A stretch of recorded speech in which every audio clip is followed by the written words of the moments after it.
buenas tardes a todos. Gracias por asistir a esta mesa en el último día del Congreso. Imagino que ya están un poco cansados, pero con mucho ánimo de discutir este tema de la eficacia de los derechos fundamentales. Yo quiero agradecer antes que nada al doctor Valadez, al doctor José María Serna y Edith Cuautle el que me hayan permitido estar en esta mesa como presidente. Yo creo que más como moderador que presidente, pero les quiero agradecer porque me dan la oportunidad de estar con buenos amigos y colegas. Pues sin más, porque el tiempo apremia, me han dicho que es muy importante ajustarnos a los tiempos. Quiero presentar a la vicepresidenta de la mesa, a la doctora Graciela Staines Vega, de Chihuahua también, norteña como yo, y ella precisamente es académica de la Facultad de Derecho y estás ahorita en la Comisión de Género. Entonces, mucho gusto, Graciela, compartir la mesa contigo.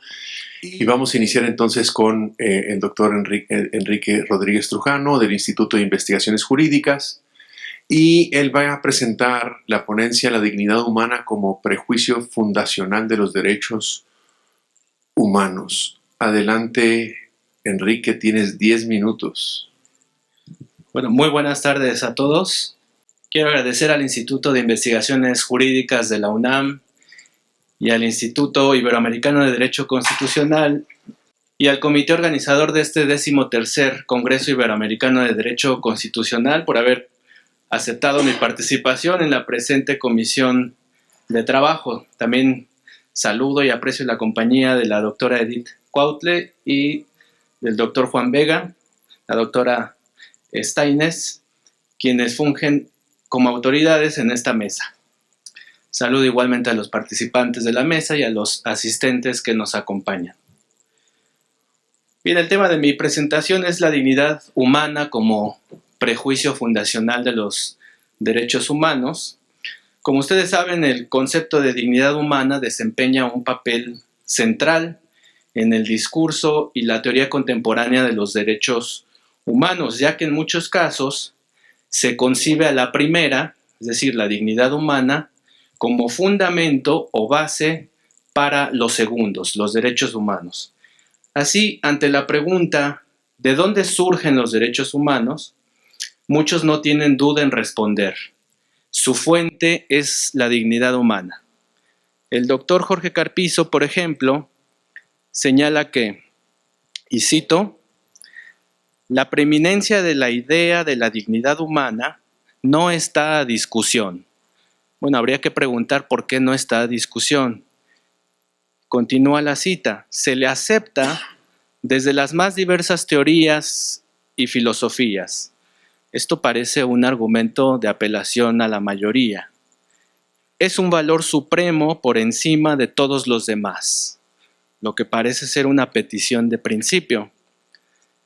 Ello, como elegantemente ha afirmado Héctor Grosespiel, un argumento de apelación a la autoridad, los derechos humanos no se extinguirán nunca, y cita a Grosespiel, porque por ser consustanciales con la idea del hombre, subsistirán siempre ontológicamente y renacerán en la realidad de la existencia política, ya que la libertad jamás podrá ser eliminada porque el hombre es, en esencia, su libertad. Para ser justos con estas referencias, hay que decir que tales ideas fueron expresadas a principios de los años 90. Pero esta idea de la dignidad humana no es nueva, ya proviene desde cuando menos 2 siglos. Y tengo la impresión de que esta actitud de asumir que hay una auténtica dignidad humana, que se supone ser la base de los derechos humanos, sigue latente.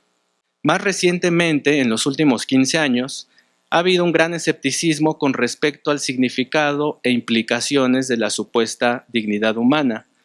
Esto ha tenido un impacto en las teorías de derechos humanos, pero también en muchos enfoques hacia otros temas interesantes como el aborto, la eutanasia, el suicidio asistido, la pena de muerte, la justificación moral de las penas en general, etc. La noción de dignidad humana ha sido clave para la consolidación de un campo de estudio reciente como es la bioética, que se ha desarrollado una bioética laica, pero esta misma noción de dignidad humana ha favorecido la aparición de una bioética cristiana. O sea, podemos utilizar la noción de dignidad humana para sustentar un campo de estudio tanto para los propósitos de un estudio laico como un estudio religioso. La dignidad humana es un concepto que atraviesa silenciosamente muchos ámbitos públicos de discusión, pero hay poca claridad en cuanto a su contenido y alcances. El objetivo de esta exposición es cuestionar la noción de dignidad humana como fundamento de los derechos humanos. Particularmente sostengo que la noción de dignidad humana es un sofisma, un recurso retórico para impulsar una determinada ideología política y justificar un modo particular de organización social. Debo aclarar lo siguiente: podemos defender un conjunto de libertades y derechos fundamentales sin necesidad de comprometernos con esta noción que, a mi parecer, es teóricamente hueca. Por principio de cuentas, la noción de dignidad proviene del latín dignitas, expresión que denota un estatus, poder, privilegio, cargo, empleo, prebenda, título u honor que ostenta un individuo al desempeñar determinado oficio o actividad. La dignidad es una investidura de poder como funcionario público o como ministro religioso. Es lo que Paolo Becchi ha sugerido como una dignidad humana social. Se trata de un concepto social de dignidad humana. Este concepto después se extendió entre los filósofos para referirse a la grandeza que tiene el ser humano como la creación más excelente de Dios. Se trata de una investidura no frente a otros conciudadanos, sino frente a otras criaturas. En este concepto más amplio, la dignidad hace referencia a las características más propias y distintivas de la naturaleza humana.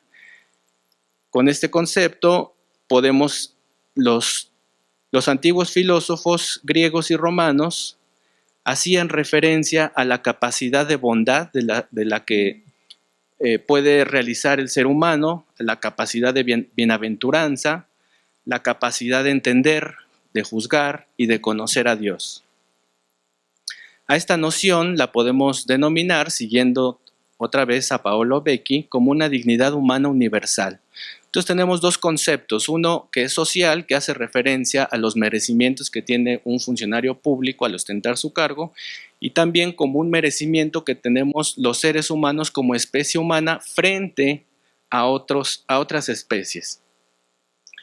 Ahora quiero llamar la atención sobre lo siguiente: el concepto de dignidad es en sí mismo un concepto discriminatorio, en el sentido de que su función es precisamente establecer una distinción entre un individuo y otro, o bien entre una especie y otra. Los filósofos utilizaron el argumento de la dignidad humana para demostrar que somos una especie superior y, con base en esa superioridad, justificar el poder de dominio que tenemos sobre otras especies y sobre la naturaleza. Este uso de la dignidad humana después se extendió al ámbito del poder público. Los reyes tradicionalmente hacían referencia a tener una dignidad propia de su linaje divino para poder gobernar a otros individuos. John Locke en el siglo XVII, en su primer ensayo sobre el gobierno civil, argumentó por qué es falso que los reyes tuvieran una dignidad especial, que les diera este derecho a gobernar. Según la tesis defendida por Locke, todos somos iguales por naturaleza. Pero es importante precisar que el argumento de Locke no tenía un sentido idealista, espiritual. Su finalidad no era colocar a la especie humana en la punta más alta del mapa ontológico de las especies. Como buen empirista, su argumento era mucho más pragmático. Tenemos que reconocer que somos iguales porque somos capaces de querer las mismas cosas, porque podemos obsesionarnos con las mismas personas, tener los mismos deseos, y esto eventualmente nos puede llevar a situaciones de confrontación. En el caso de Locke, el presupuesto de igualdad ontológica en el que se basa toda su teoría política no debe ser visto como un postulado enaltecedor de la dignidad humana, sino como una condición de hecho que nos exige pensar y buscar reglas básicas para la organización social y más adelante reglas y principios para el establecimiento de las instituciones públicas. Por lo tanto, para John Locke, que es uno de los autores que usualmente se refieren como el padre ideológico de los derechos naturales, para él no hay un compromiso con la escolástica de la dignidad humana. Ahora bien, otro punto es que la dignidad humana ha sido utilizado mucho en el discurso ético. Como señalé al principio, la idea de considerar a la dignidad humana como base de los derechos humanos es muy común en el contexto jurídico nacional e internacional de los derechos humanos, pero también en los medios de comunicación, en los discursos políticos y en las aulas en las universidades.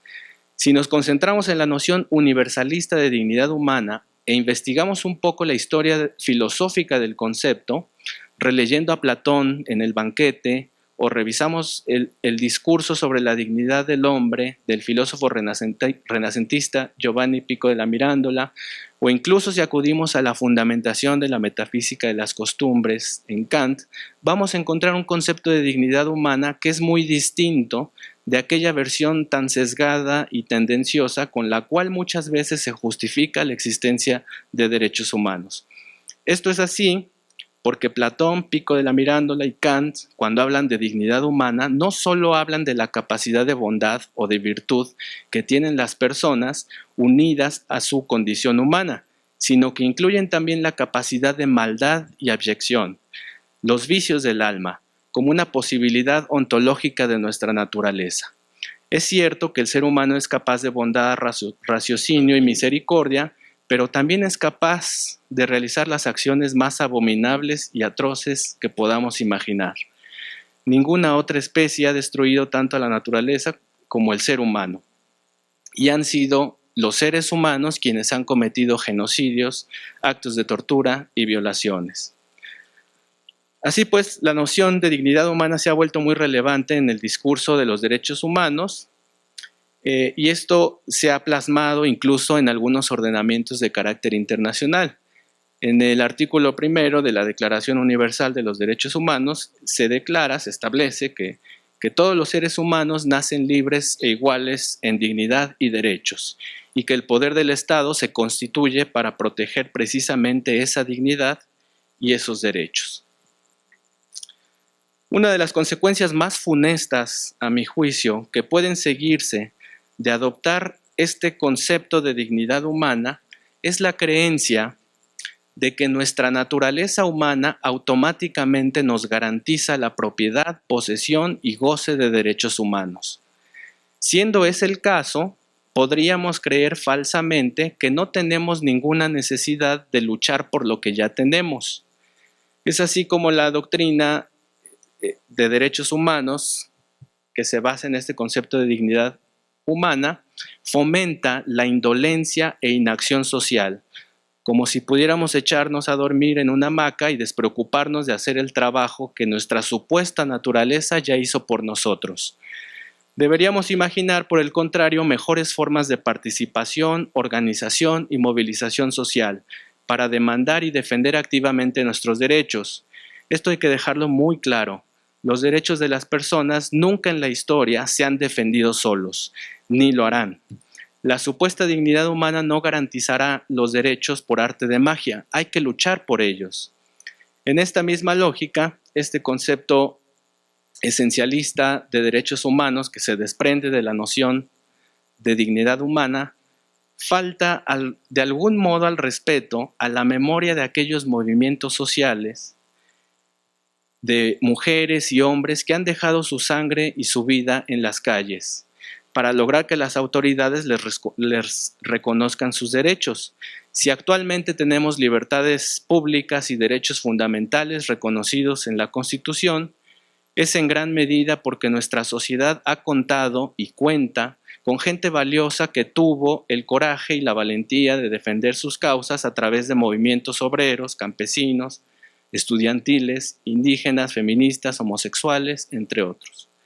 Considero que es indispensable sacudirnos los prejuicios que silenciosamente tergiversan y condiciona nuestra concepción de los derechos humanos. La noción superflua de dignidad humana entorpece la articulación de una teoría consistente y adecuada de los derechos humanos.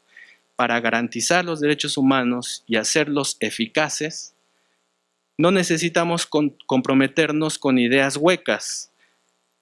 Necesitamos buscar instrumentos legales, construir órganos e instancias para hacer una defensa activa de nuestros derechos. Y para lograrlo necesitamos trabajo efectivo y no un cuento de hadas. Muchas gracias.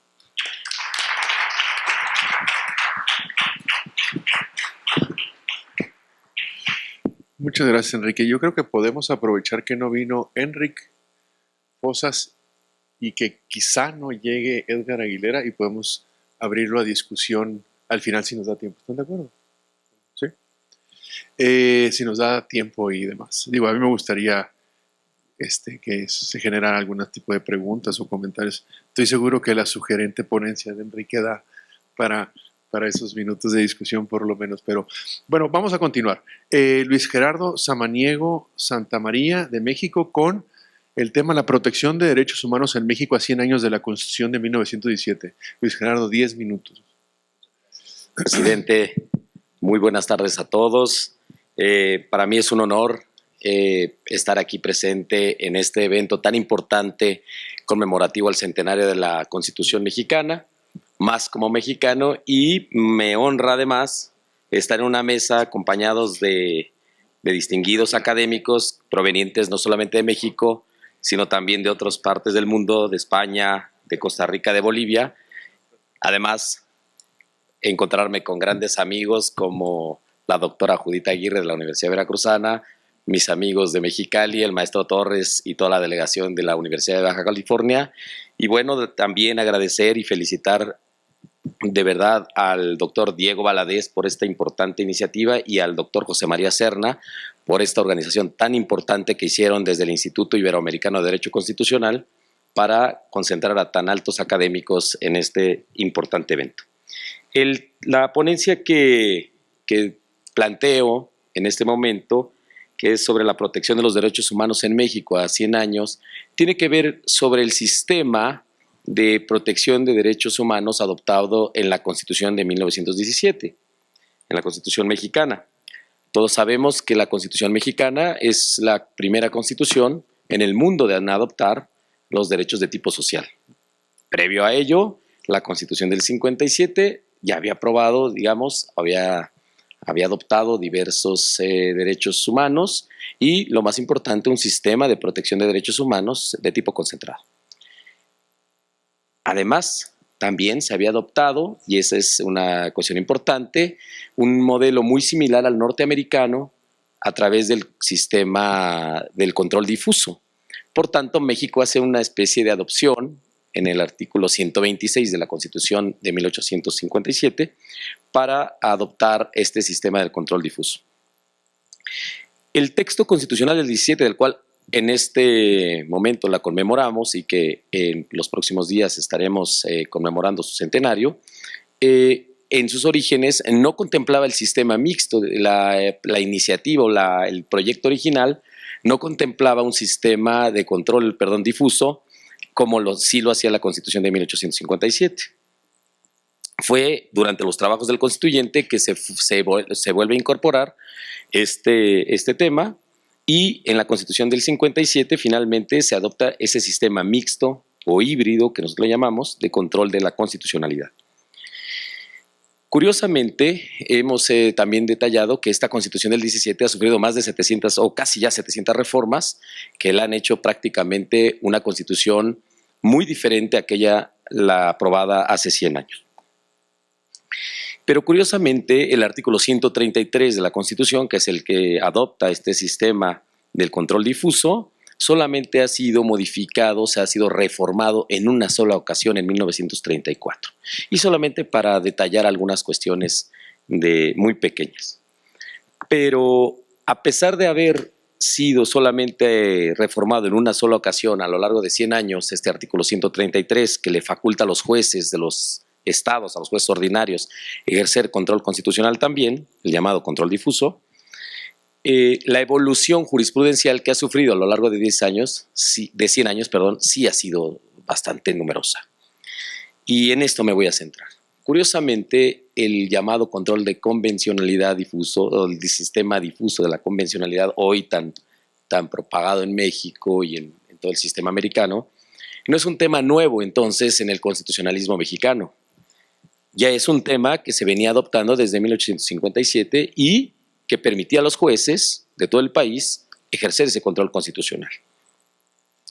En 1917 se incorpora en esta Constitución, pero la Suprema Corte tiene, digamos, varias visiones a lo largo de 100 años. La primera la podríamos llamar una visión muy amplia, en donde la Suprema Corte, en varias resoluciones de amparo, en amparos en revisión, dice bien, los jueces en efecto tienen esa facultad de controlar normas o de ejercer ese control constitucional difuso.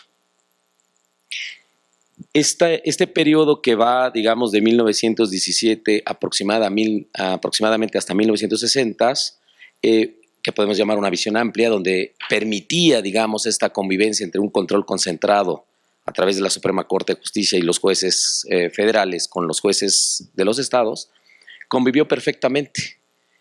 No es sino a partir de 1960, cuando inicia una segunda etapa en nuestro país, en la que la visión de la Suprema Corte de Justicia va variando y se va acentuando con los diversos movimientos sociales que todos sabemos de 1968.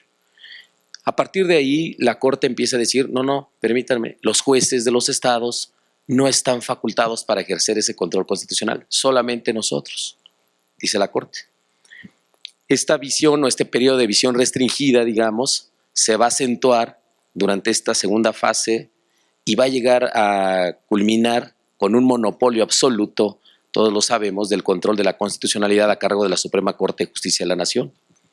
En 1999, la Suprema Corte de Justicia emite 2 jurisprudencias en las que monopoliza completamente el control constitucional e impide a los jueces de los estados ejercer ese control constitucional difuso. Y dice, si bien es cierto, el 133 dice que sí lo faculta, la interpretación que le damos aquí en la Suprema Corte es que simplemente no lo pueden hacer. Es decir, la Suprema Corte se arroga o se adjudica el monopolio del control constitucional en 1999 y deja de lado a los jueces de los estados. De tal manera que la Corte interpretó algo que no decía la Constitución mexicana del 1917.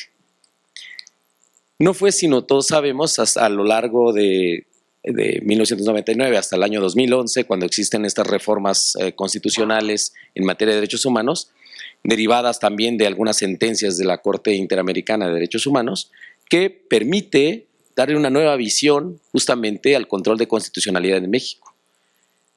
A partir del año 2011, con las reformas al artículo 1 y otros artículos de la Constitución, se le da una nueva interpretación justamente al sistema del control difuso en nuestro país. Todos sabemos que este control difuso, ahora incorporado en nuestro país por las sentencias de la Corte Interamericana de Derechos Humanos, sentencias condenatorias en contra de México, obligan a los jueces también ahora, en el ejercicio de sus funciones, a vigilar la constitucionalidad de las normas que van a aplicar en el caso concreto.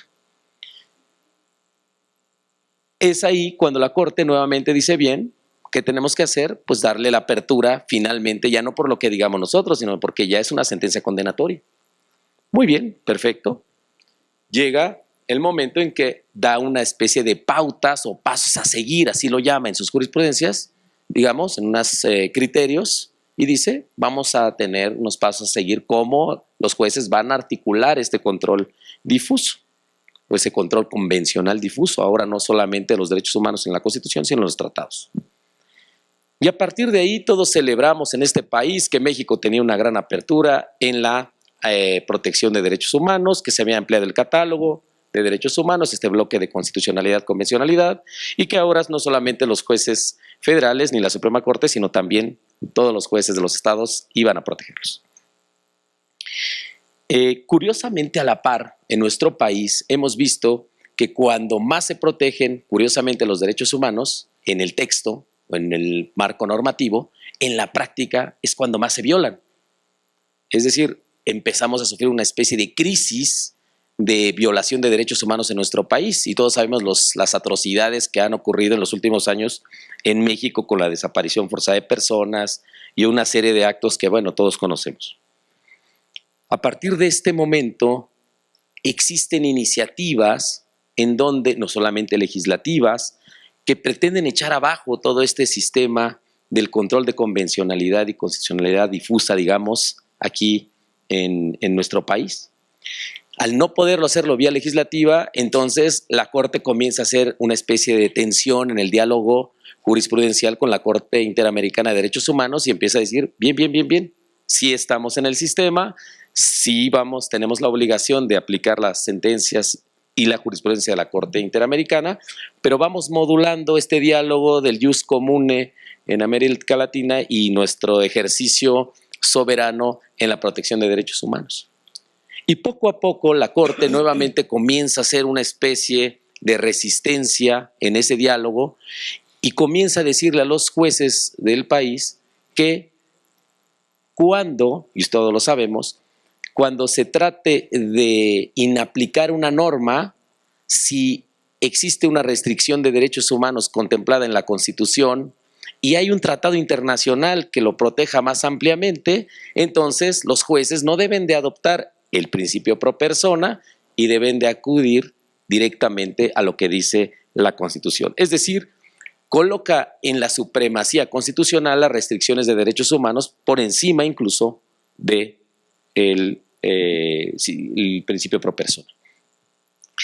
Esto se ocurrió en la contradicción de tesis, todos lo sabemos, 293/11, y luego se fue pronunciando en la aplicación del caso concreto en México de la sentencia de condenatoria de Inés, se me fue el nombre ahorita, perdón, y en el expediente varios de 1396, en donde la Corte no solamente dice que los jueces deben de preferir la restricción de derechos humanos en la Constitución, sino también tiene que decir que cuando existe una sentencia condenatoria en México que desconoce de la Corte Interamericana, que desconozca esas restricciones, los jueces tampoco deben de hacerle caso.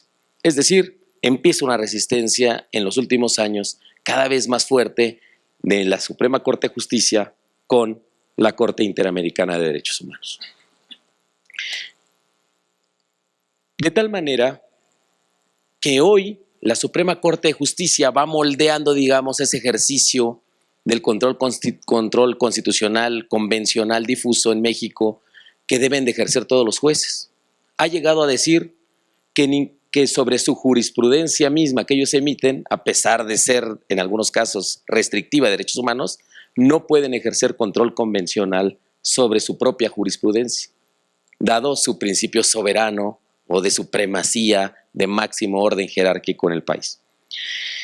Vemos también, curiosamente, que en nuestro país esta modulación, digamos, cada vez esta articulación entre el control constitucional concentrado y el difuso tiene todavía muchos pasos a seguir. No hemos encontrado una verdadera metodología que articule ese control constitucional por parte de los jueces justamente con el que lleva el control concentrado. Si bien es cierto, ha habido numerosos avances, todavía nos hace falta articular y modular justamente este ejercicio entre los jueces ordinarios y los jueces federales. De tal manera, entonces, y para esto voy a concluir, en nuestro país la protección de derechos humanos, si bien es cierto, en el texto constitucional ha sido bastante generoso, también en el marco de su aplicación por vía jurisprudencial, la Suprema Corte de Justicia, en la segunda etapa, digamos, de vigencia de nuestro marco constitucional, pues ha sido, digamos, cada vez yendo de manera restrictiva, aplicando principios como los de soberanía nacional por encima del marco, digamos, de los compromisos internacionales de México. Es importante que a 100 años los constitucionalistas, los que, digamos, ejercen este tipo de ejercicio, reflexionemos sobre cómo vamos a articular justamente el ejercicio del control convencional por parte de todos nuestros jueces. Muchas gracias y que tengan muy buenas tardes.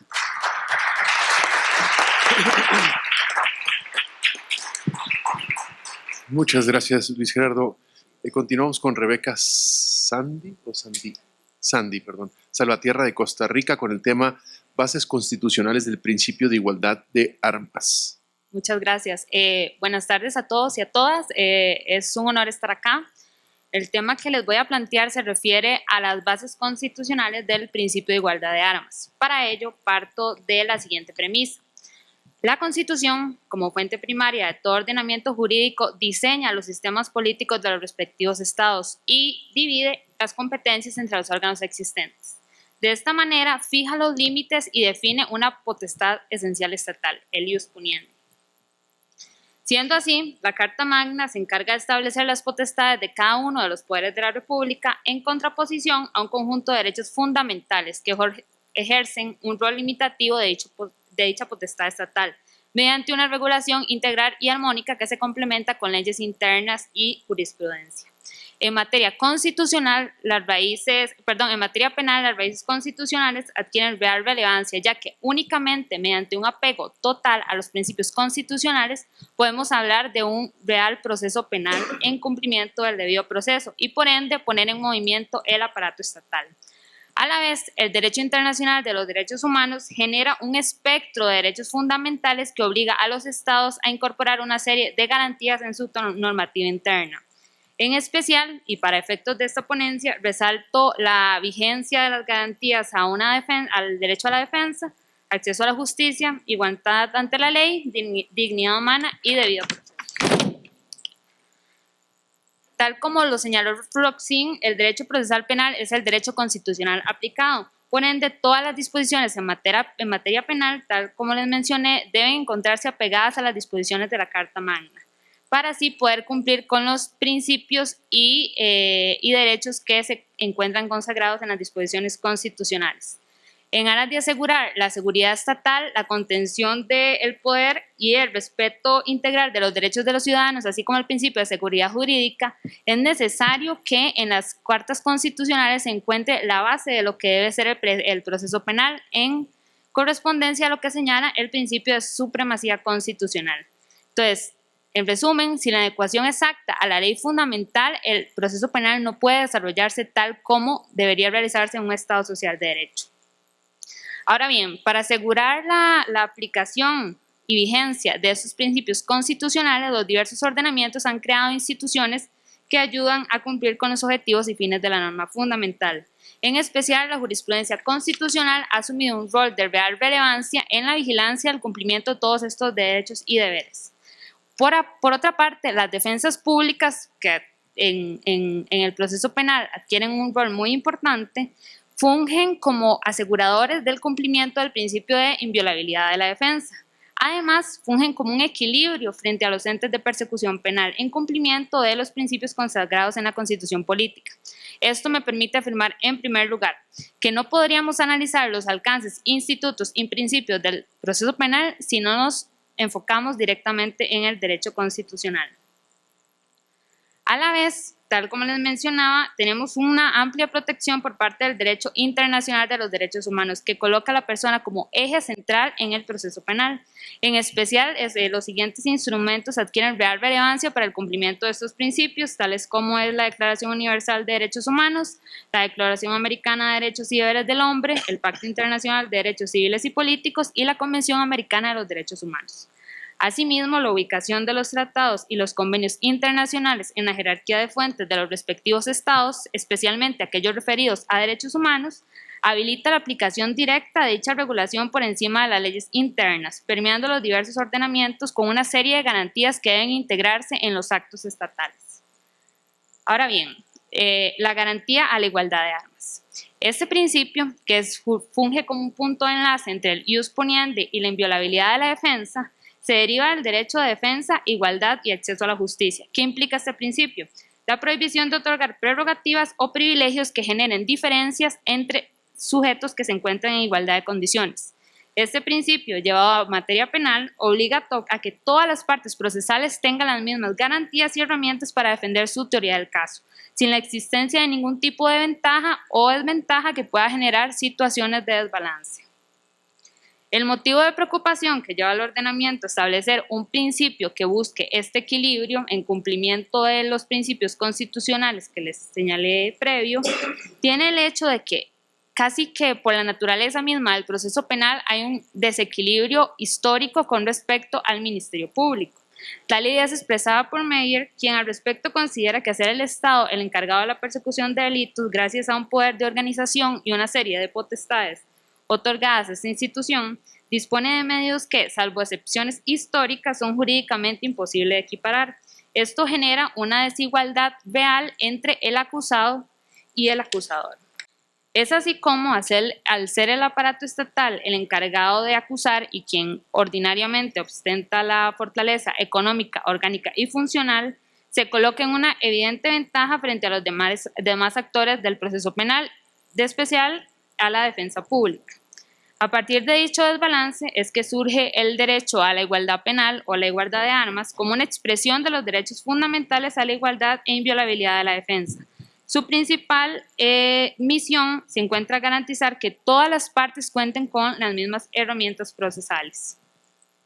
El origen de este principio data en la Carta de Privilegios de Pensilvania de 1701, que señala, y me permito citar, que todos los acusados tendrán los mismos derechos que tengan sus acusadores a proponer testigos y a ser asistidos por sus abogados. A partir de esto, el principio de igualdad de armas se coloca en el centro del proceso acusatorio, ya que este tipo de proceso busca la lucha o combate de partes entre dos intereses contrapuestos. Es ante todas estas situaciones que el principio de igualdad de armas se convierte en un instrumento legal que permite un adecuado balance, por lo que su existencia se justifica en virtud del desequilibrio mencionado al interior de las instituciones y las medidas adoptadas por la normativa penal que de una u otra manera vienen a afectar el derecho de defensa. Ahora, la presencia de limitaciones legales en diversos ordenamientos jurídicos han colocado en un plano de desigualdad a la defensa con respecto al resto de partes procesales, generando una afectación a esta y por ende debilitando sus posibilidades de actuación frente al ente acusador. En la ponencia escrita detalle un poco más sobre diversos casos en Costa Rica, Colombia y España. De manera rapidísima les menciono que Costa Rica, en una investigación específica que hice sobre eso, en un tema concreto como es el acceso a peritajes científicos forenses, coloca al Ministerio Público en una situación igual que el juez. Si yo como defensa quiero acceder a este tipo de prueba, tengo que ir al juez o al Ministerio Público. Del modo que el acceso a una prueba tan importante como es la prueba pericial se ve limitado para la defensa y por ende una violación al debido proceso. Sin embargo, otros ordenamientos como el de Colombia y España contienen normas similares que detrimentan un poco lo que debería ser el principio de igualdad de armas en el proceso. Siendo así, el derecho de defensa, considerado en su sentido más amplio, debe proteger a toda persona que esté en un litigio penal. Por ende, es necesario que se cumplan los siguientes puntos: que hayan regulaciones uniformes que faciliten el acceso a este tipo de herramientas procesales y que todas las partes cuenten con las mismas posibilidades, que haya instituciones que faciliten este rol. Por ejemplo, en Costa Rica se encuentra la Defensa Pública como ente encargado de brindar asistencia técnica, de modo que se asegure un acceso equitativo a todas las pruebas y evidencias para sustentar su teoría del caso.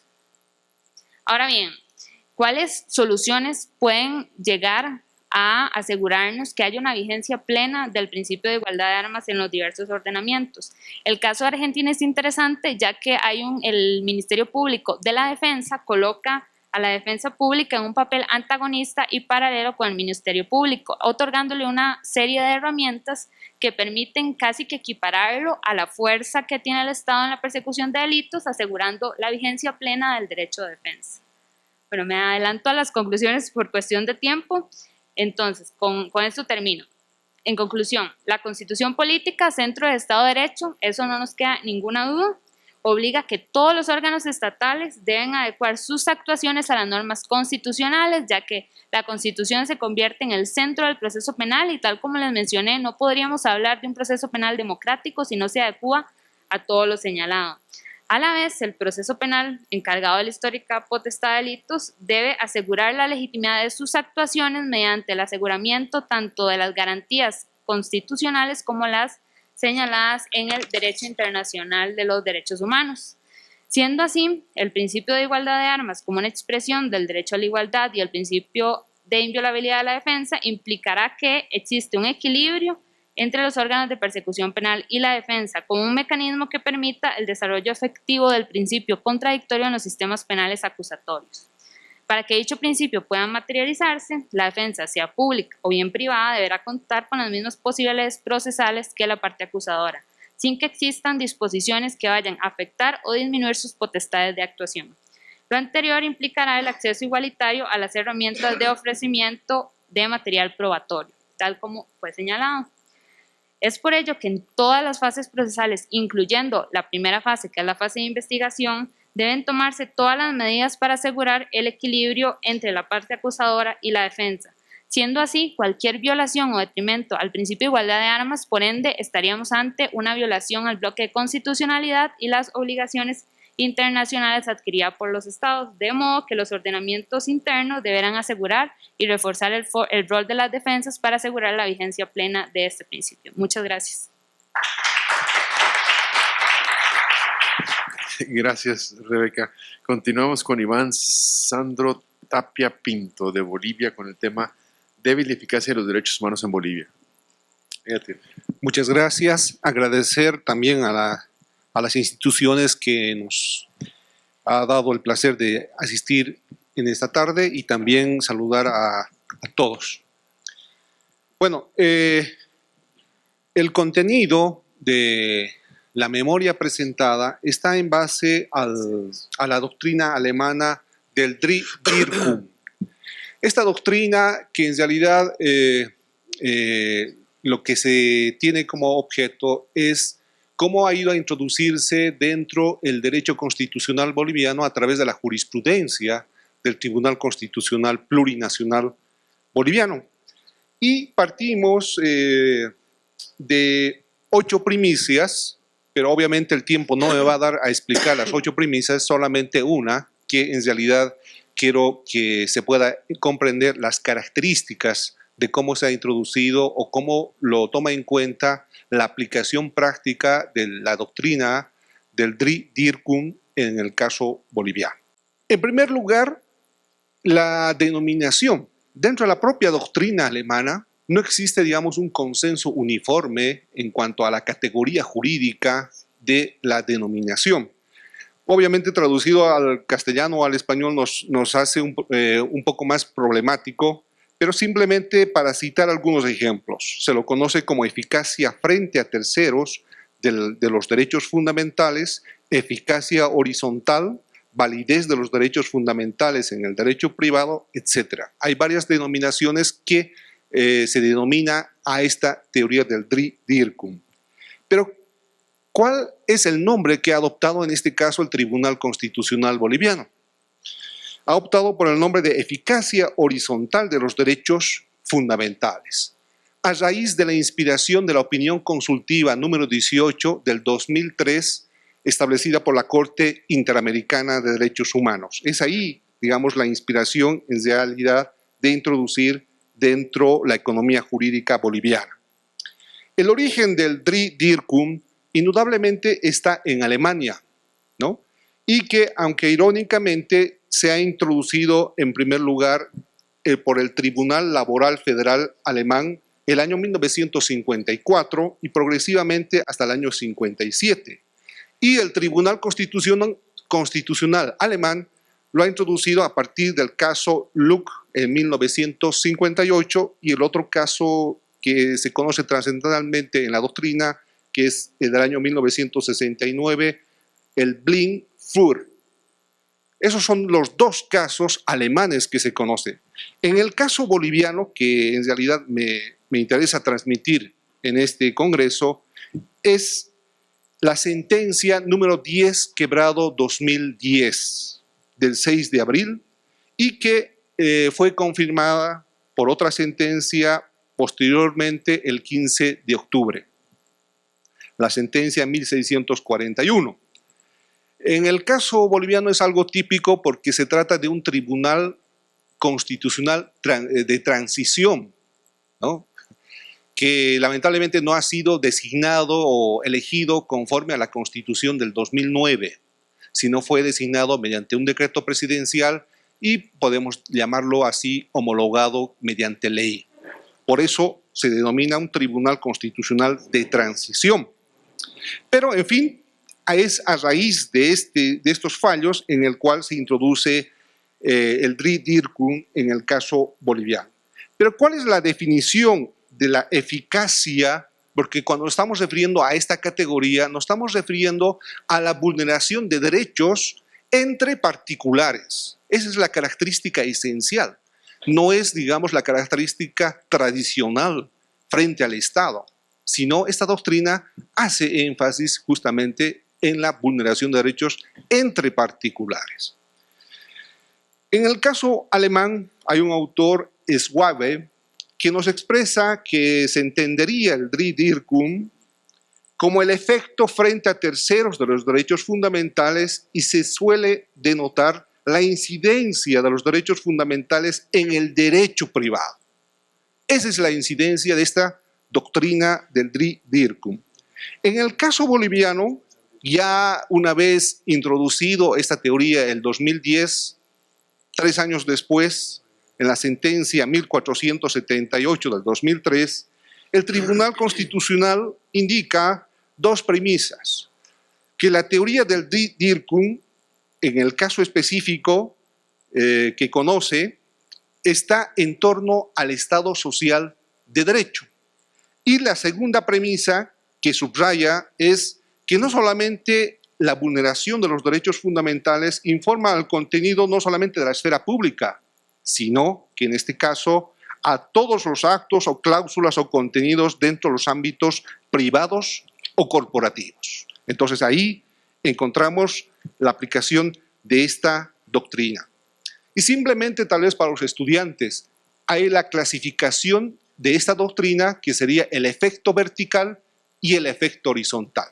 En el caso de la investigación solamente nos referimos al efecto horizontal, es decir, a la vulneración de derechos fundamentales entre particulares y solamente mencionamos el efecto vertical por fines didácticos. Vamos al fondo, al plato de fondo, que es las características que he sistematizado por la jurisprudencia del Tribunal Constitucional Plurinacional Boliviano. Son 6 características. La primera característica subraya el Tribunal Constitucional en sus sentencias del 2015, del 2016, y puedo mencionar, y no quisiera cansarlos con años y números, lo tendrán en la ponencia. Me parece más importante explicar la idea. Es el principio de aplicación directa de la Constitución boliviana.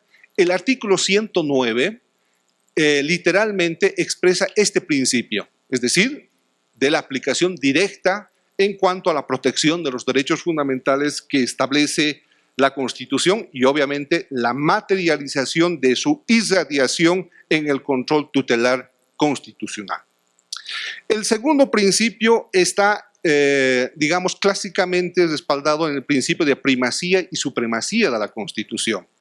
Y más o menos les leo una frase muy pequeña en la cual resume el Tribunal Constitucional al señalar que la misión principal es precautelar el respeto y la vigencia y eficacia de los derechos fundamentales y las garantías constitucionales, en palabras del propio tribunal. La tercera característica está en el valor axiomático y dogmático garantista de la norma fundamental.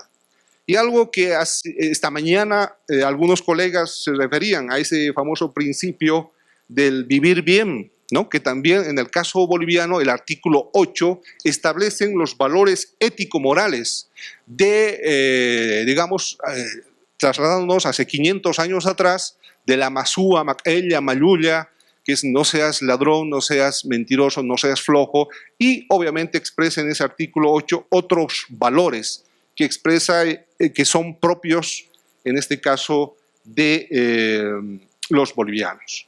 Y en este caso el Tribunal Constitucional trata de explicar que esos valores, que como son también justicia e igualdad, son un estándar axiomático en la aplicación en esta doctrina del DIRCUM.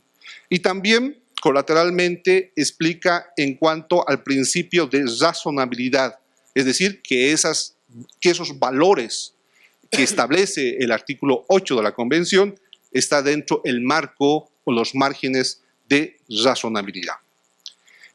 La cuarta característica está en cuanto a la interpretación extensiva, progresiva y favorable. Lo que también esta mañana se escuchaba sobre el principio pro homines o el principio pro favoreti, ¿no? En el que también el Tribunal Constitucional respalda en 3 ejes: el artículo 13, el artículo 256 de la Constitución boliviana y el artículo 29 de la Convención Americana de Derechos Humanos. Es decir, que estaría dentro de esos márgenes de interpretación. Y el quinto, el bloque de constitucionalidad y de convencionalidad. También en el caso boliviano se interpreta que en este caso tiene que estar dentro del marco de lo avanzado de los tratados internacionales que han ratificado Bolivia y obviamente del control de convencionalidad que ha desarrollado la Corte Interamericana. Y por último, la última característica, y con eso termino, la tutela efectiva de las garantías jurisdiccionales. En el caso boliviano, con la Constitución del 2009, se ha incorporado lo conocido ya, la acción de libertad por mi compatriota hace horas atrás, que es el habeas corpus, el amparo constitucional, pero lo novedoso, aunque también con otro nombre, es la protección de privacidad, o que en otros países se llama el habeas data, ¿no? Y también se ha incorporado la acción popular, que es más o menos la protección de derechos colectivos y de intereses colectivos. Y ese es el énfasis que hace. Por ejemplo, en el caso del amparo constitucional, se puede interponer un amparo constitucional contra un particular. Entonces, ahí está la característica de esta doctrina del DIRCUM. Pues, lo demás lo dejo para invitarles para que ustedes puedan dar lectura a la comunicación. Muchas gracias.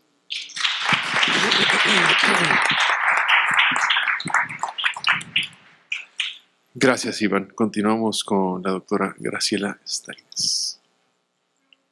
Muchas gracias. A ver si aquí mi tirano del tiempo no me corta. Estoy muy feliz de compartir con ustedes esta conmemoración y voy a ser un poco distinta en mi exposición, porque más bien, como dijo mi colega, yo quisiera invitarlos a leer el texto y a criticarlo de fondo. Quisiera enfatizar, primero que nada, mi gratitud obviamente con el doctor Valadez, con el doctor Serna y con Edith Cuautle, que estoy aquí en su sitio colaborando en esta reflexión, y a todos ustedes por permitirme provocarlos y proponerles alguna pregunta un poco que detone la reflexión. Creo que estos foros y la conmemoración de 100 años de Constitución es para la vigencia, no para tener un poema constitucional que realmente no vemos reflejado en nuestras realidades. De manera que para mí es muy importante moverlos a un terreno que para mí es fundamental.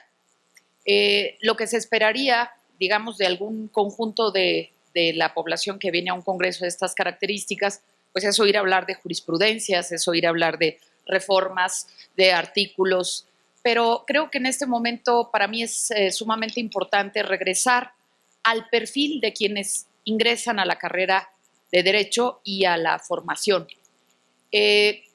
Todos vemos los números rojos, los saldos rojos de México en cuanto a derechos sociales se refiere, y me refiero clarito a educación, salud y trabajo. Creo que tenemos muchas asignaturas pendientes, de manera que no podemos sentirnos muy contentos con la eficacia de la Constitución. Y elegí esta mesa porque primero creo que las palabras tienen que ser deconstruidas y resignificadas. La dignidad, la eficacia y romper de una vez para siempre la duda sobre lo que es la eficacia. Y como voy a plantearles un nuevo paradigma para la formación, solo los trazos, para la formación del jurista y por el otro lado el paradigma nuevo del pensamiento jurídico contemporáneo de los derechos fundamentales. Entonces solo voy a dejar el trazo para preguntarles si ustedes consideran que una persona puede aprender a respetar si no es respetada, si no es escuchada, si no es tomada en consideración y acompañada. De manera que si decimos que los problemas de México tienen que ver con la educación, yo creo que aquí es una obligación dar los adjetivos de esa educación. La educación no puede ser cualquier educación, tiene que ser una educación laica, pero además tiene que ser una educación de calidad. Y cuando digo calidad quiero decir cosas muy concretas, tiene que ver el carácter público, tiene que ver con que el gobierno tenga capacidad de gestión con las universidades privadas, en donde se respete esa educación, y tiene también que ver con interactividad. Y ahí es donde yo les preguntaría, ¿qué tan interactiva es la formación de un jurista? Como para reflejar eso en respeto, en dialogicidad, en multilogicidad. Y cuando hablo de eficacia y de derechos fundamentales, lo que estoy pensando es que los derechos del papel de esa Constitución, con tantos avances de esas leyes, salgan a la calle y se vean en la vida cotidiana. Y entonces esta es la interactividad que nos falta en la educación jurídica. La salud, la educación, el trabajo son situaciones muy complejas y la eficacia no se puede mandatar por decreto, ni la comprensión tampoco. De manera que yo pondría en la mesa, y aquí algunos de mis colegas conocen de constructivismo, pondría en la mesa la pregunta de cómo hemos sido formados nosotros en el Poder Judicial, en la cátedra, respecto a teoría general de sistemas, respecto a complejidad, respecto a trabajo colaborativo, yo creo que nuestras respuestas se nos atorarían en el trayecto. Y creo que entonces no podemos comprender la complejidad ni gestionarla en un paradigma posmoderno que implican los derechos fundamentales si no modificamos la formación del jurista, no solo en lo que se enseña, me refiero a las currículas, a los planes de estudio, sino al cómo lo enseñamos, a esta interactividad del trabajo en equipo, de los debates. Entonces queremos gestionar una serie de controles de convencionalidad y la globalización y 70 sin inteligencia artificial, sin, digamos, estrategias para gestionar esa complejidad. Entonces, la eficacia significa salir del papel a estrategias. Entonces, un primer elemento del paradigma, tanto en la formación del jurista como de los derechos fundamentales, ya no los humanos, los fundamentales que son del siglo XXI para acá, con todas las reformas que ya está incorporando la reforma de 2011, se refiere justamente al punto número 1, ampliar la noción de derecho como conjunto de normas, y esto incluye políticas públicas, incluye planos normativos e incluye otro tipo de elementos que no nos permiten seguir hablando de la eficacia como justiciabilidad. No estamos hablando entonces de que la justicia está a cargo del Poder Judicial en sus más altas esferas, porque entonces no vamos a ver la justicia social en la calle, ni la eficacia de la Constitución que hoy tiene 100 años que celebramos. De manera que cuando digo derechos fundamentales y digo el paradigma de la eficacia, estoy hablando de una eficacia que signifique eficacia cotidiana, eficacia vigente, no de justiciabilidad, no de los criterios como el que perfectamente hablaba Ferrer MacGregor, que está incorporando el concepto de discriminación estructural o sistémica, en donde se contempla los márgenes de pobreza, los márgenes de marginación.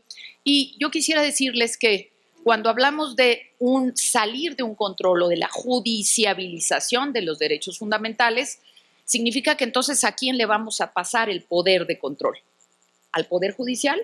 Yo les invito a hacer números para ver cuál es el presupuesto del Poder Judicial y cuál es el número y calidad de las resoluciones. Los juzgados están sobresaturados de trabajo.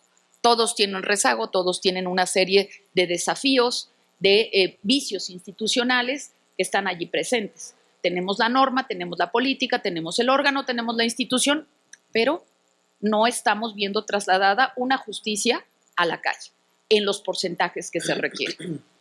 Otro elemento metodológico que tiene mucho que ver con la base teórica de esta postura, lo que yo estoy denominando un modelo interdisciplinario para la eficacia jurídica cotidiana, combate por una parte la pureza del derecho, que está completamente superada, y por la otra, obviamente, propone el trabajo interdisciplinario, la incorporación del derecho constitucional, la incorporación de los hallazgos científicos en la medida proporcional, pero sobre todo, y lo digo con Boaventura de Sousa Santos, esta reflexión sobre la teoría de las ausencias. Nosotros tenemos de muy viejo cuño la metodología del derecho comparado, pero luego de repente criticamos el eurocentrismo, criticamos el primermundismo, pero finalmente seguimos recurriendo a las mismas fuentes, leyéndolas de manera crítica, importando sin tener el dato, sin tener la estadística, sin tener la capacidad en la facultad, en muchas facultades de derecho no se ve la materia de estadística, y decimos, bueno, pues es que machismo, trata, violencia, prostitución hay en todo el mundo. Sí, pero no manejamos los porcentajes. En España hay machismo, sí, hay trata, sí, pero los porcentajes son muy distintos. Estamos en un primer lugar de obesidad infantil, estamos en un primer lugar de pornografía infantil, y creo que esto no puede celebrar nuestra Constitución y los derechos sociales. De manera que es muy importante referir con parámetros muy concretos, con datos locales, y ese es otro de los elementos que yo refiero para el paradigma de los derechos fundamentales. Me refiero a una interpretación local, sí con el control de convencionalidad, sí con el campo del algodonero, sí con favelas verdes, pero con nuestros datos, con nuestras estadísticas, aunque no las creamos al 100%, y alejar esta idea de qué es el dato sociológico, como si el dato sociológico o el dato estadístico no fuera parte de una realidad social. Entonces yo invito a la formación de un nuevo paradigma en derechos fundamentales, que se moje las manos, que no sea un paradigma detrás del escritorio, que se empolve de realidad, pero de una realidad local. Sí con criterios, y retomo la cuestión del método comparado, porque el método comparado nos sirve para ver los tipos, la norma, el órgano, la institución, pero también hace falta ver el entramado, esa complejidad de cómo se están proponiendo en Europa los derechos fundamentales desde la Segunda Guerra, desde la consolidación del sistema internacional de derechos humanos, en donde lo que se busca es una ventanilla. De manera que hablar del enfoque de derechos es hablar de una ventanilla y de un proceso concreto. Y dentro de este paradigma, en donde pongo a la eficacia al centro, quisiera mencionarles que también hablaríamos de estos tres nuevos constructos que yo creo que hay que abandonar algunos, como el tema de la dogmática jurídica. Ya sabemos que dogmática era interpretación, pero lo dogmático es lo no cuestionable, y creo que en el derecho contemporáneo ya no cabe. Entonces necesitamos abandonar ciertas palabras para reconstruir la semántica, no solo la gramática de otras. Y en esta semántica y en esta gramática, el método comparado nos invita a ver buenas prácticas y las condiciones de esas buenas prácticas. Porque para lograr la perfección se requiere una serie de apoyos y condiciones. Entonces se requiere primero comer, se requiere primero dormir. Y entonces eso es lo que configura la nueva dignidad de la persona. Unos mínimos nutricionales, unos mínimos de sueño, un techo, unos servicios de acceso a la salud para que la persona pueda desarrollarse. Y entonces en el centro de este nuevo paradigma colocaría yo lo que está en las normas de los diferentes planos, desde el internacional hasta el local, el uso de indicadores, la mesurabilidad. Y tenemos tres tipos de indicadores, y nos estamos quedando en el derecho constitucional en los indicadores de primer nivel, que son los estructurales. ¿Hay norma o no hay norma? Sí hay norma.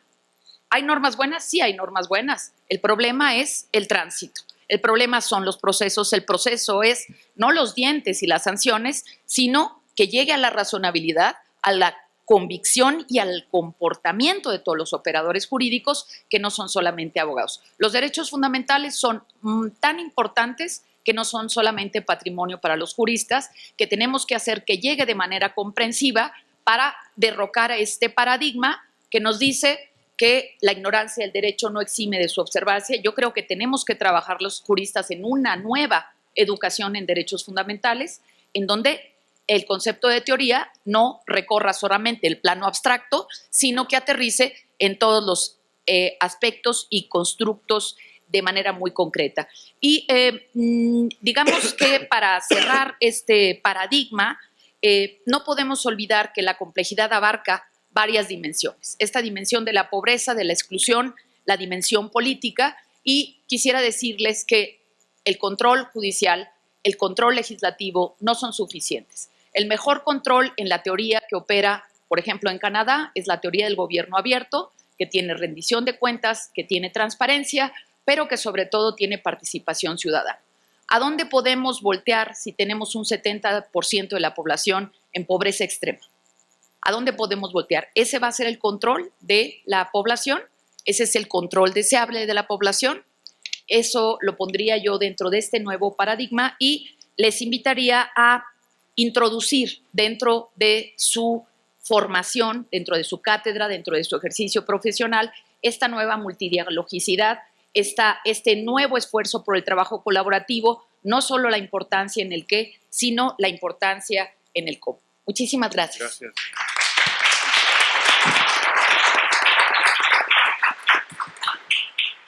Muchas gracias, Graciela. Y vamos rápido. Yo quiero tener por lo menos una oportunidad de que hagan preguntas aquí en la mesa. Entonces, Edgar, adelante. Una informalidad. Nos va a presentar la lectura por una lectura, nos va a presentar la ponencia por una lectura moral de los textos constitucionales, una revisión de la propuesta de Fleming. Muchísimas gracias, doctor Juan Vega, y a mis colegas que me hacen el honor de estar al lado de ellos, y a ustedes por su asistencia. Es un honor tener la oportunidad de participar en este magno foro para la reflexión constitucional y encontrarme rodeado de tan distinguidas voces académicas como son las de los colegas que hoy nos complacen con su presencia en esta sesión. En vista del poco tiempo y ahora más poco tiempo del que disponemos en mi intervención, me limitaré a presentar la estructura general, así como las observaciones que considero más relevantes del trabajo escrito que he entregado a los organizadores. Como nos decía el profesor Juan Vega, el trabajo lleva por título En defensa de una lectura moral de los textos constitucionales, una revisión de la propuesta de Fleming en materia de interpretación constitucional. Se trata, el mío, de un trabajo exploratorio que más que alcanzar conclusiones definitivas intenta identificar nichos o áreas de oportunidad para futuros desarrollos. El objetivo que me propuse fue responder de forma preliminar a la siguiente pregunta. Como juristas y particularmente como constitucionalistas, formados en la familia romano-germánica de sistemas jurídicos, ¿qué provecho podemos sacar del debate originalismo versus no originalismo que tiene lugar en el mundo angloparlante? De manera más específica me cuestioné, ¿qué sugerencias podemos extraer de ese debate para continuar o ampliar la discusión en torno al perfil ideal del juez constitucional latinoamericano? Específicamente en lo que respecta a las habilidades de razonamiento, en este caso interpretativo, que es deseable que ese funcionario despliegue en el desempeño de su función, asumiendo que de ello, es decir, del despliegue de ciertas habilidades interpretativas, depende en parte una mejor o más robusta defensa de la Constitución y por ende una mejor garantía y protección de los derechos humanos. Pues bien, para comenzar es importante destacar que la denominada lectura moral representa, en mi opinión, la teoría de la interpretación constitucional que se opone con más fuerza al originalismo y quizás sea mejor decir a las diferentes variantes de originalismo. Pues bien, los primeros pasos hacia la propuesta de una lectura moral como directiva interpretativa de los textos constitucionales fueron dados por Dworkin. Sin embargo, me parece que una de sus reconstrucciones más solventes es la presentada por Fleming en su libro Fidelity to Our Imperfect Constitution for Moral Readings and Against Originalisms, de Oxford University Press, 2015, al menos en la versión Kindle que yo manejé. En todo caso, esa es la obra que empleé para introducirme en el debate originalismo versus antioriginalismo y a la que principalmente me referiré. Fleming distingue entre el viejo originalismo u originalismo tradicional y el nuevo originalismo u originalismo incluyente. Al primero lo caracteriza como una ideología conservadora que surgió como reacción a la corte Warren, y aquí estamos hablando, por tanto, de los tiempos de Nixon.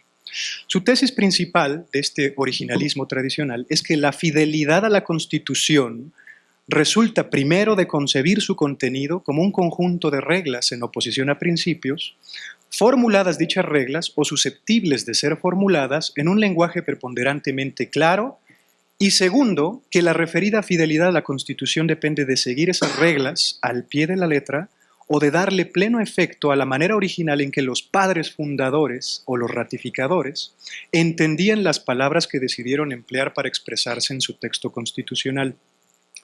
Las críticas más importantes al originalismo tradicional son las siguientes. La primera es que presenta a los padres fundadores o framers, como se les suele llamar, como unos tipos arrogantes que asumieron haberse pronunciado con respecto a y resuelto cuanta cuestión constitucional pudiera surgir en el futuro, y los presenta también como si hubieran ordenado sin más que nos ajustáramos a rajatabla a sus definiciones, intenciones y expectativas. Una segunda crítica es que al pueblo y a los intérpretes constitucionales los presenta como siervos abyectos y pasivos, incapaces de pensar por sí mismos sobre los asuntos más fundamentales de su organización política. De estas dos primeras críticas, o estas dos anteriores críticas, son incompatibles con el ideal de una comunidad que se autodetermina y que por ende es libre. En otras palabras, el originalismo tradicional nos pide comprometernos con el conjunto, cualquiera que éste sea, de intenciones originales que la indagación histórica descubra que realmente tuvieron los framers, aunque ello implique considerar que casos paradigmáticos de la doctrina constitucional estadounidense, como Brown versus Board of Education, estuvieron mal resueltos. Por último, la última crítica es la siguiente: es simplemente insostenible que el contenido de la Constitución corresponda a un conjunto de reglas rígidamente definidas. Se trata más bien de un conjunto de principios y de fines abstractos y aspiracionales, así como de un guión para la distribución de poderes públicos. Por su parte, el nuevo originalismo o el originalismo incluyente, para evadir o matizar esas críticas, sostiene que más bien de lo que se trata es de ceñirse al significado histórico, sí, pero público y abstracto también, es decir, en formato de principios abiertos, que en la época en cuestión tenían los términos en que se formularon las provisiones constitucionales de que se trate. También reconoce la diferencia entre interpretación y construcción, y a diferencia del originalismo tradicional, no considera a esta última, la construcción, como una operación ilegítima por parte de los jueces, tramposa y subrepticiamente revisionista o reformista que solo busque empujar la agenda de ideologías personales o de grupo. Ok. El problema, según Fleming, es que con las modificaciones hechas por el nuevo originalismo, se ha perdido la riqueza y el sentido del debate. En otras palabras, el originalismo recargado, que vengo presentando al último, oscurece que hay múltiples variantes de originalismo en competencia y que esas variantes han emergido como un intento de adaptar las críticas de los no originalistas, adaptación que los ha llevado a la realización de concesiones extremas, de modo que todos terminamos siendo originalistas en la actualidad. En otras palabras, según Fleming, lo que ha hecho el nuevo originalismo, o este originalismo incluyente, es seguir una estrategia que consiste en lo siguiente. 1. Conceder todo lo importante y sustantivo de las críticas. 2. Incorporar dichas concesiones en la formulación de las tesis centrales del originalismo incluyente. Y 3. Declararse unilateralmente como el vencedor del debate, pues simplemente ya no hay. Todos entramos en la bolsa del originalismo. Toca el turno ahora de revisar brevemente las tesis de la lectura moral, entonces, como directiva o teoría de la interpretación constitucional. Ya vamos terminando.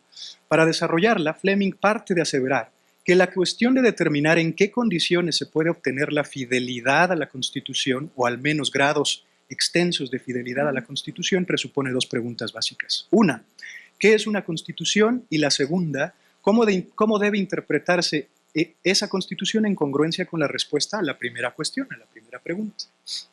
De tal suerte que, entonces, a la pregunta de qué es una Constitución, la lectura moral como directiva interpretativa propone concebirla como un esquema general compuesto por principios y fines aspiracionales y abstractos, no como un conjunto de reglas que, si uno acude a la definición de las mismas, echando mano, por ejemplo, de algunas definiciones de autores de teoría del derecho contemporáneos y continentales, las reglas en oposición a los principios son lenguaje imperativo que está compuesto por un caso genérico frecuentemente y por una solución normativa, y estas reglas pueden ser de acción o de fin, ya sea que la solución normativa exprese la consecución de un fin o exprese o manifieste, permita, prohíba u obligue, más bien una acción en concreto.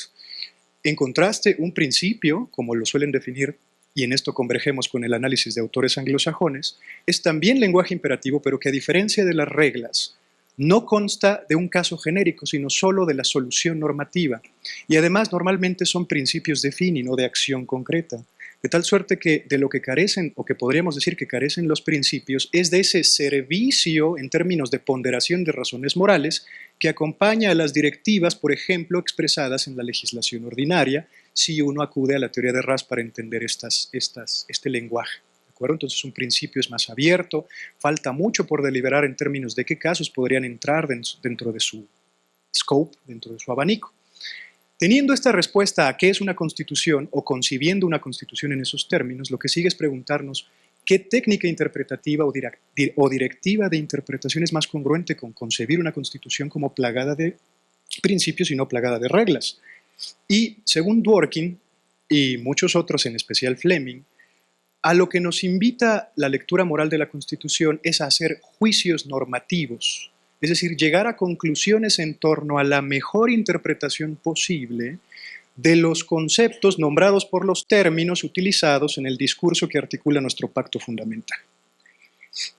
En otras palabras, a lo que nos invita la técnica de la lectura moral es a que el juez o el intérprete constitucional indague por sí mismo y de manera crítica aquello a lo que parecen referir las disposiciones o provisiones constitucionales, es decir, que indague por sí mismo y de forma crítica lo que el concepto due process of law o debido proceso, lo que el concepto democracia, lo que el concepto equal protection, lo que el concepto libertad de reunión, de manifestación, etcétera, parecen referir, y no las concepciones que de esos conceptos tengan diferentes comunidades o grupos de intérpretes.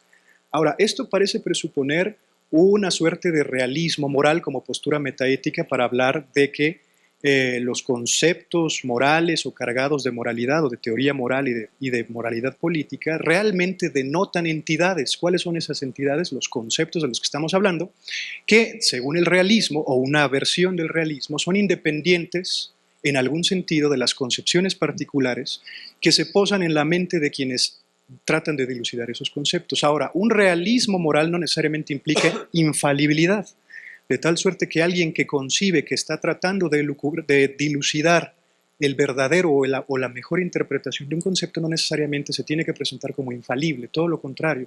Por eso una de las peticiones de la lectura moral como directiva interpretativa es que sea una búsqueda autocrítica, sincera y honesta.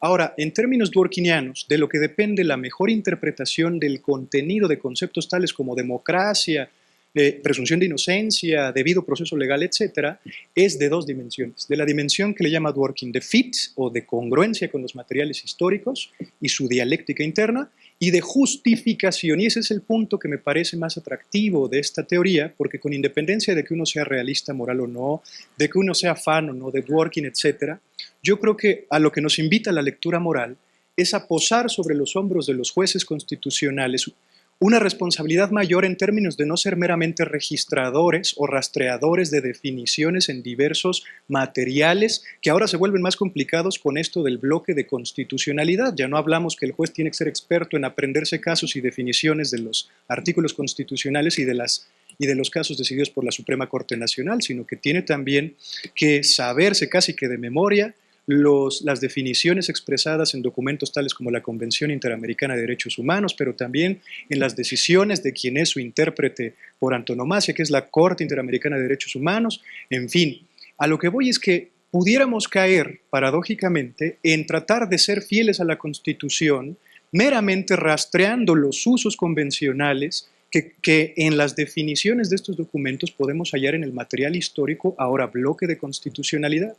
Y pareciera ser que al menos sería interesante explorar la posibilidad de que los jueces asumieran que detrás de esas definiciones hay posicionamientos en términos de filosofía moral y política, y que uno puede estar o no de acuerdo con ellos, pero lo importante es que estuvieran expresados. Esta es la noción que de democracia tiene la Carta de la Democracia o Democrática de la Organización de Estados Americanos, y el juez debiera tener la posibilidad de pronunciarse si hay razones morales o no para concebir a la democracia en ese sentido, y además dar un argumento de si está de acuerdo con ello o no. Claro, que la fidelidad al derecho y a la Constitución como una de las obligaciones del juez, cosa que no tienen los filósofos, lo obligaría a, si tal o cual es la concepción manifestada o sostenida por una definición legal, tendría que ceñirse.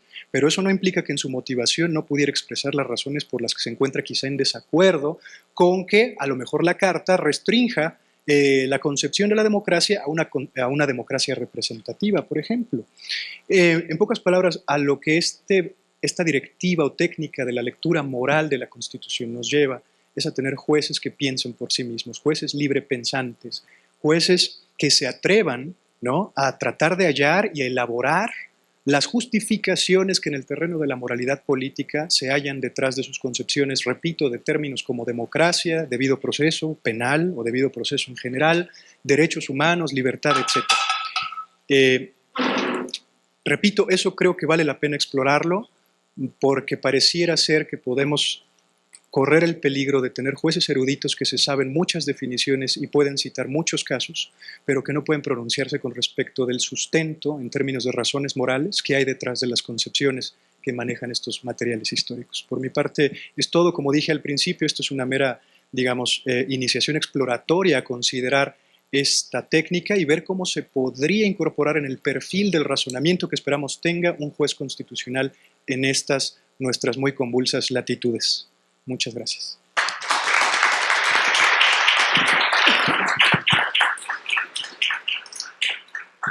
Bueno, muchas gracias, Edgar. Conste que yo quería tener una sesión como de debate y preguntas y demás, pero bueno, el tiempo ya de hecho, tenían aquí algunas preguntas, pero yo creo que el tiempo ya ¿cómo estamos?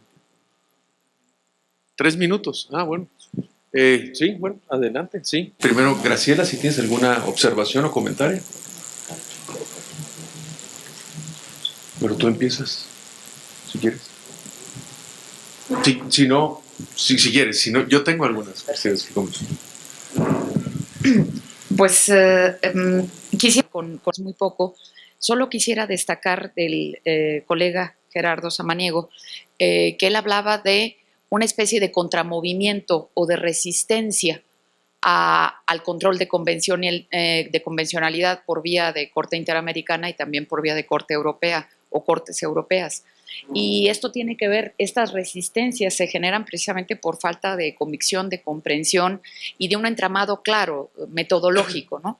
Y yo creo que ahí los abogados tenemos un vacío muy importante, muy importante en materia metodológica. No tenemos métodos mixtos, no tenemos trabajo colaborativo, tenemos muy poca comunicación visual, ¿no? El tema de los PowerPoints, ¿cuántos PowerPoint hay? Pensamos que todos somos muy claros y creo que ese es el campo que tendríamos que trabajar. Acá con Edgar, yo creo que habría que distinguir muy bien. Yo estuve en la mesa de Estado laico y creo que hay que defenderlo a ultranza. Creo que el tema de lo moral tiene que ser claramente escindido de lo ético, de manera rotunda y clara, porque si no entramos otra vez al campo de las dogmáticas, de las metafísicas, y tenemos problemas muy tangibles, muy precisos, como para darnos ese lujo, simplemente lo dejaría ahí. Y entraría contigo, Enrique, a trabajar, y contigo también, Rebeca, a trabajar mucho el tema de distinguir el uso que ya en Europa tienen muy trabajado de los 3 tipos de indicadores, ¿no? Otra vez, de normativos estructurales, de proceso y de resultados. Yo les diría irnos a reconceptualizar a la latinoamericana para no quejarnos de eurocentrismo, rellenar con nuestros contenidos, con nuestras realidades, esta parte de los indicadores estructurales, resignificar y decir, atrevernos a decir qué queremos decir o qué estamos diciendo. Dicen los españoles que para que algo sea obvio hay que decirlo, y yo creo que eso nos está faltando, y buscar los indicadores de resultados, porque si seguimos en el discurso, la legitimidad se nos va. No hay derechos fundamentales sin legitimidad, sin cumplimiento del pacto. Muy bien. Sí, rápido. Igualmente coincido con nuestra colega Graciela. Me parece que es muy importante adoptar nuevas metodologías y sistematización en cuanto a la eficacia y articulación en la defensa de los derechos humanos. Hoy el punto más importante es que los mecanismos existen, se ha ampliado el margen de tutela de estos derechos. Sin embargo, también en la práctica vemos tristemente que las políticas públicas y que la realidad y la situación de los derechos humanos, no solamente en México, sino en toda América Latina, estamos en una crisis en cuanto a los derechos humanos, y eso también pone en crisis el constitucionalismo, no solamente nacional de los estados, sino todo del bloque regional. Hoy los derechos humanos, para que sean entendibles, sean reales, sean eficaces, tienen que verse en la realidad, lo tiene que sentir la sociedad. De otra manera, Ferdinand Laza ya lo decía, simplemente se vuelve una mera hoja de papel y de buenas intenciones. Me parece que en efecto hoy en día debemos de no solamente articular estos nuevos mecanismos, sino también la concepción misma y enseñanza del derecho y de cómo nosotros los juristas entendemos en esta formación de derecho comparado de otras ciencias para justamente darle sentido al derecho. Hoy estos, hay que bajar el derecho a la realidad, a la eficacia de la ciudadanía. De otra manera, de poco nos sirve justamente debatir largas horas en un foros académicos tan importantes como este si nosotros no lo vemos reflejado saliendo aquí prácticamente el edificio con desigualdades sociales terribles, con violaciones de derechos humanos, esclavitudes, etcétera, violaciones de derechos humanos de las mujeres, etcétera, etcétera, etcétera. Me parece que es un reto importante y con ello justamente me parece que es lo que debemos de trabajar todos. Muchas gracias.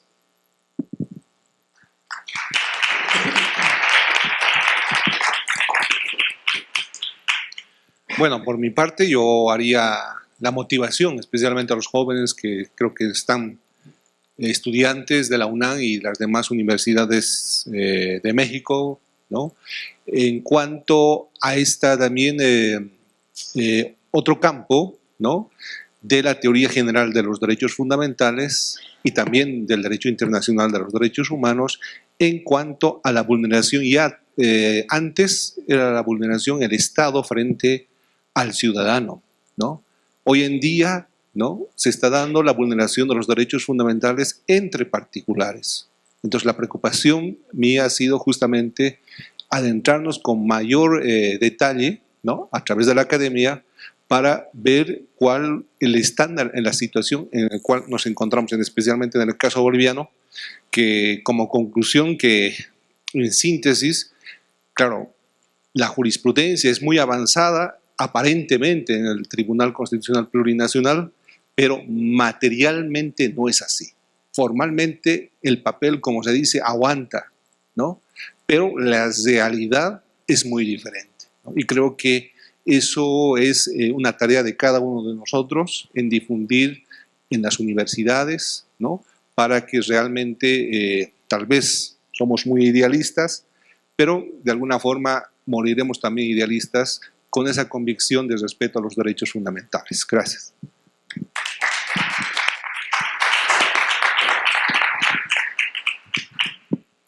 No sé, Edgar, si quiere comentar algo, Enrique, Rebeca. Adelante. Felicitar a los expositores.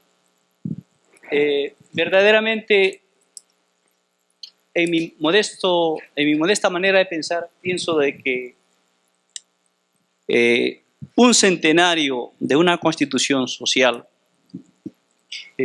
se quedaría en vacío si no tuviera la preeminencia de resaltar los trabajos que han presentado ustedes, en mi manera de pensar. Muy importantísimas las conferencias, sobre todo la de la doctora Steines, la del doctor Aguilera, que a mí me ha hecho mucho pensar, mucho reflexionar respecto a lo que es la dignidad humana. ¿De qué nos vale tener un magistrado tras de un escritorio que tenga un conocimiento tan grande sobre derecho, por decir derecho de familia, si en el fondo es una persona insensible frente a un grupo de madres o un grupo de personas que están afuera con una criatura que no tiene alimentos? O frente a una persona que no sabe, a un juez, para hablar en concreto, que no distingue lo que es moral, no distingue lo que es persona, no distingue lo que es dignidad. Ni siquiera, por lo menos dice, aunque sea, no sé. No lo distingue, dice simplemente, yo me remito a que es lo mismo persona que alma o persona que dignidad.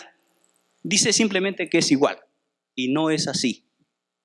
Es necesario que nos adentremos a conocernos nosotros mismos, sigamos una conducta de vida como ha manifestado la doctora Steines, a fin de que tengamos un conocimiento pleno de lo que es nuestra realidad como seres humanos, lo que es nuestra realidad en el contexto donde actuamos, lo que es una realidad en el conocimiento pleno de lo que somos, de lo que es nuestra sociedad y de lo que es nuestra materia en la cual trabajemos, para que así cumplamos un papel y un rol eficiente en el despacho público, ya sea administrativo o sea jurisdiccional. Solo en esa forma estaremos cumpliendo, estaremos rindiendo verdaderamente un homenaje a una constitución socialista. Y en esa forma pienso que sus ponencias, Dios mediante, el Congreso los tenga en cuenta para que sus respectivas publicaciones, y ojalá que las universidades y los centros superiores de estudio de Derecho los tengan en cuenta para la formación de una nueva generación que requiere nuestro continente. Gracias. Muchas gracias. Muchas gracias. Tengo dos preguntas, pero tienen que ser muy breves, por favor, al grano y a quién se la dirigen. Muchas gracias, buenas tardes. La pregunta va para el doctor Samaniego. Me encantó su ponencia, el tema me parece que es muy bravo para el analizar. ¿En qué parte usted considera que a partir de la reforma constitucional en materia de derechos humanos en 2011, que realmente fue el pico porque de ahí la resistencia luego se vio por parte de los operadores, que esa resistencia a la aplicación y el respeto de los derechos humanos sea una cuestión generacional? ¿Por qué? Los operadores precisamente, en especial en el aspecto jurisdiccional, son personas que estuvieron con un sistema anterior que tal vez todavía no lo comprenden y se resisten a aceptarlo. Tal vez dentro de 20 años, cuando esos operadores sean diferentes, ya vamos a estar hablando de otra cosa totalmente diferente. ¿Qué opina usted acerca de ello? Muchas gracias. La siguiente, vamos directamente, formúlala. Sí, muy concreto a la doctora Graciela. Hablaba usted de un nuevo paradigma de derechos fundamentales y mencionaba los derechos sociales. Hemos aprendido que la justiciabilidad de los derechos sociales es complicada porque tienen que cuidarse el parámetro de, tienen las autoridades que respetarlos, promoverlos y garantizarlos. Mencionaba usted que dentro de este nuevo paradigma, que la justiciabilidad de los derechos sociales resulta muy complicada, incluso con el cargo de trabajo que tienen los juzgados. Bajo esa premisa y lo que usted propone como un nuevo paradigma de derechos fundamentales, que por lo que escuché quiero entender que es la formación de cuadros que desde la academia, desde las escuelas tengan una nueva concepción de los derechos fundamentales, ¿considera usted que la justiciabilidad de los derechos sociales debe de seguir, que debemos de mantener esa línea para concretar a los derechos sociales, o más bien considera que no es una vía idónea por lo complejo que resulta y tirarnos, no sé, a la Human Rights Watch, tirarnos a la Amnistía Internacional, seguir el ejemplo de otras ONGs que logran quizás con su trabajo político y cabildeo más concretización de los derechos sociales que con la justiciabilidad? Es decir, se perderá el tiempo tratando de jurisdiccionar a los derechos sociales, o considera usted que debemos de seguir pugnando por ese camino, pero cambiando los cuadros académicos desde un inicio? Muchas gracias. Ya no tengo tiempo para más preguntas, discúlpeme, pero bueno, okay. Aquí entró a su defensa, Graciela. Pero muy rápido, por favor. Iba muy bien en mi moderación. Iba muy bien en los tiempos. Mil disculpas. Mis felicitaciones a todos, pero sus palabras que me llegaron fue de la doctora Graciela. Yo creo que una cosa tangible, y me gustó su argumento provocador, es precisamente esta conmemoración. Brillantes todas las ponencias, pero no nos permitieron hacer unas preguntas, entonces estamos aquí como hace 2 siglos, escuchando, agachando y diciendo que sí es verdad todo lo que ustedes dijeron. Ojalá que desde la academia se pueda cambiar, porque hay una desvinculación entre lo que es la sociedad civil, sobre todo de grupos vulnerables, y lo que es la academia. ¿Cuántos litigios estratégicos se pueden tener desde ustedes para beneficiar a la colectividad? Gracias. Muchas gracias.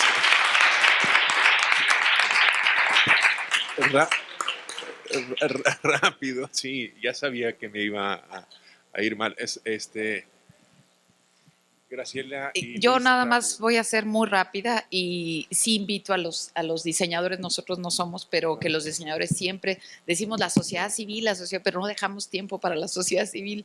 Entonces, creo que sí es importante. Solo quisiera invitarlos a superar paradigmas. Muchas gracias por la pregunta, porque es el centro de mi planteamiento. Evitar la O. Eviten la O porque es disyuntiva, o blanco o negro. Tenemos que trabajar en la I, tenemos que trabajar en la coyuntura, en la convergencia, sin que sea el agua y el aceite. Pero, ¿qué hacemos? ¿Los derechos fundamentales por vía de la judiciabilidad o no? Sí, por vía de la judiciabilidad, somos abogados, ese es nuestro trabajo. Claro que sí, es impugnar. Decía Carpizo, litigios y más litigios, impugnen y vuelvan a impugnar. Mientras no haya precedentes no vamos a avanzar. Sí, la justiciabilidad sí, pero lo que estoy diciendo es que si seguimos con el principio representativo de las mayorías, entonces estamos quitando el control a la gente. Entonces no puedes empoderar a la gente con sus miserias y decirte, ahí te delego tu pobreza y tu marginación. No puedes hacer eso, pero tenemos que empoderar. El mejor control es el control de una gente preparada, informada, etcétera. Entonces yo digo, ya no es un debate de que los derechos sociales sean judiciables. Lo dice Christian Curtis y todos nuestros colegas en varias partes.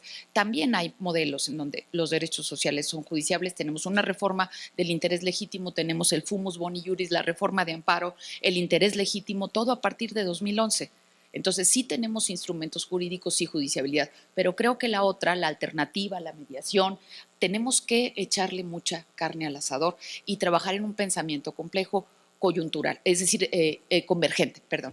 Muchas gracias a todos. Sí, rápidamente, tienes toda la razón. La parte de la concepción de los nuevos, de estos conceptos de soberanía, del derecho internacional, del derecho nacional, la concepción dualista o monista, o bajándolo, digamos, como bien señala nuestra colega, pues al término de la vieja guardia, la visión de la vieja guardia o de la nueva, es muy importante. Yo creo que esto está en constante evolución y hoy corresponde no solamente a los académicos, que es una parte de todo este gran entramado, a los operadores, pero sobre todo a la ciudadanía, justamente conocer y exigir sus derechos. ¿Cómo lo van a hacer? Pues cuando las políticas públicas, no solamente de este país, sino de toda América Latina y de todo el planeta, justamente lleguen efectivamente a que esos derechos sociales sean reales, el derecho a la educación que sea real para todos, el derecho a la justicia, el derecho de las mujeres, etcétera. Me parece que es muy importante y más en este momento en el que no solamente se ve amenazada la violación de derechos humanos por parte hoy de esta gran potencia como Estados Unidos, que en este muro ideológico que tenemos, estamos viendo a nivel mundial esta regresión, digamos, a estos viejos sistemas que se pensaban que ya se habían superado y que hoy no solamente pone en riesgo los derechos humanos de México, sino también justamente de toda América Latina y del mundo. Esto es muy importante hoy en día reflexionarlo, pero no nada más fijándonos en lo que dice Trump, sino también en lo que nuestros propios gobernantes están haciendo aquí en nuestros países. Es decir, es muy importante también que los jueces hagan efectivo justamente esos derechos. Yo voy a citar rápidamente un caso. En Quintana Roo, un alumno me dijo, doctor, ¿el derecho al agua es exigible? Sí, sí es exigible. Lo pidió vía de amparo en una comunidad donde la gente vivía bebiendo de agua prácticamente de los charcos, del suelo ahí, donde no había agua potable. Él solicitó al gobierno, el gobierno le dijo, no tengo recursos. ¿Qué hizo? Acudió vía juicio de amparo y un juez federal le dijo, esa no es excusa, usted tiene que destinar los recursos públicos justamente a hacer efectivos esos derechos humanos. Me parece que hoy en día es muy importante este sistema del control convencional difuso, del cual todos los jueces deben de ejercerlo eficazmente. Es cuanto. Muchas gracias, Ricardo.